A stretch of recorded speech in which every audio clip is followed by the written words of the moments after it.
Блажо Велев е само еден од земјоделците кои не можат да добијат право на субвенции за своето производство.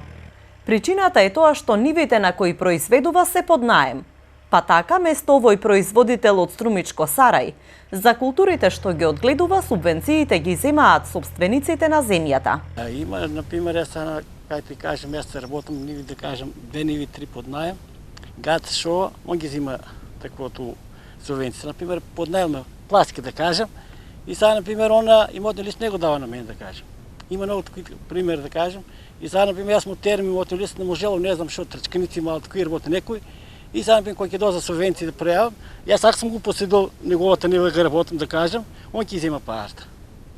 Тај е проблемот, значи. Злоупотреба. Да, сега јас му плаќам најма за цела година, ако, да кажем, еден декар, 100 евра, да кажем, мислам, на декар 50 евра, најме, тука тие што се допатат, тие на фната поевтини се.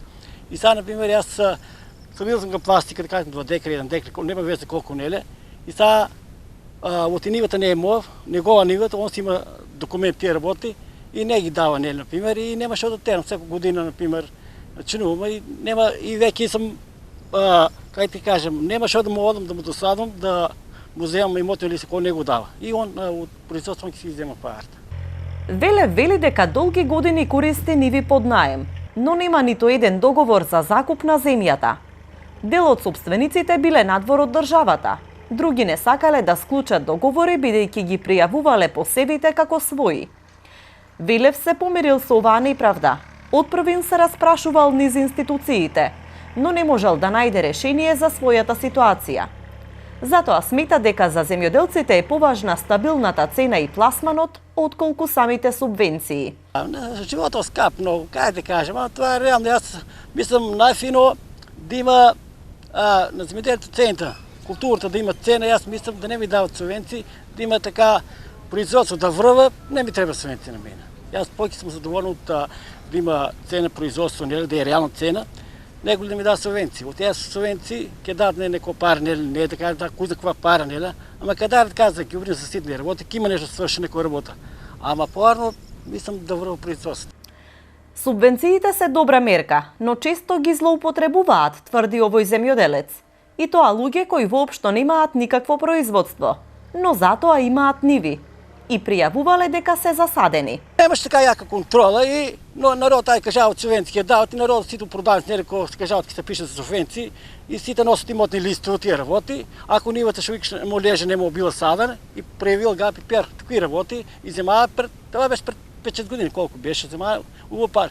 А има работници човек што се даде производство, помалку земаа пари, него тие што не работа помрзаливите, пишаа ги такви ниви земаа пари. Случи се това пред неколку години се случи. И сега тие години не се е случило, да кажем, ланска година 2015, 2014, тие години не. А пред 4-5 години това се случи. Слични манипулации има и во евиденцијата на земјоделските здруженија. И тоа за големи површини. Мислам дека голем број на средствата издвоени за субвенционирање на правото земјоделско производство завршуваат кај неземјоделски производители. Мораме да го кажеме и тоа дека големи површини не се води статистика дали и со што се насадени, така да мислам дека еден добар процент од средствата издвоени за субвенционирање во земјоделското производство завршуваат кај така ненаречените неземјоделци. Спрема сите податици од овие 10 години откако е уведена мерката субвенционирање во земјоделието, дали има 2 или 3 случаеви каде што е извршена контрола да се види апликантот дали ја има засадено дадената површина со која што аплицира и дали е застапена културата на таа површина. Меѓутоа, за жал од тие 10 години, баш кај оние што станува збор за површини со доста голем обем, мислам дека нема никаква контрола. Представниците на земјоделските здруженија имаат бројни забелешки и за доделувањето на субвенциите.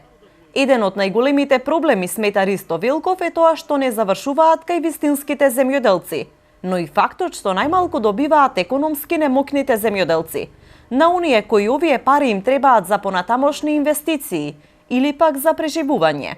Голем број на земјоделски производители во дадена година во кое што аплицирање за добивање на субвенции тие земјоделски голем број на земјоделски производители не добиле. При самата интервенција во надлежното министерство или во платежната агенција излегуваат состав на дел од земјоделските производители дека не било во ред самата апликација. Меѓутоа самата законска регулатива вели дека секој оној земјоделски производител кој што аплицирал за добивање субвенции во земјоделското производство е должен за неправилно аплицирани или некоја настаната проблематика во аплицирањето е должно надлежното министерство да го извести земјоделскиот производител за неправилностите и во даден временски период да се исправат тие. Долги години доделувањето на субвенциите го следат многу нејаснотии, а земјоделците губат право на нив од бизарни причини.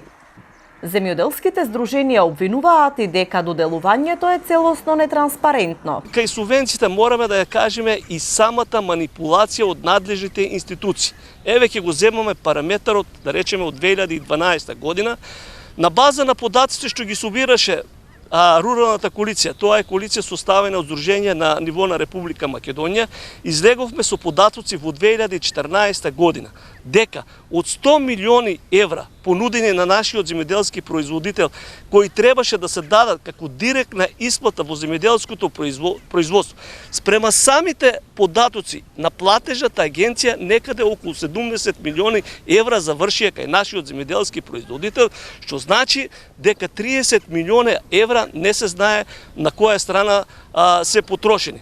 Самиот податок мораме да го кажеме дека е релевантен бидејќи уназад 3-4 години самата платежна агенција излегуваше со податоци на својата веб страна и ги даваше висината на средствата што се дадени на база на субвенционирање. За жал, веќе сме сведоци 2-3 години на таа веб страна не излегуваат никакви податоци за средствата издвоени во субвенционирањето. Субвенциите го немаат посакуваниот ефект, сметаат земјоделците. Државата троши милиони евра за поттикнување на домашното производство, но статистиките покажуваат дека увозот на храна секоја година расте. Според нив, потребно е промена на целокупната политика во земјоделството. Ајде!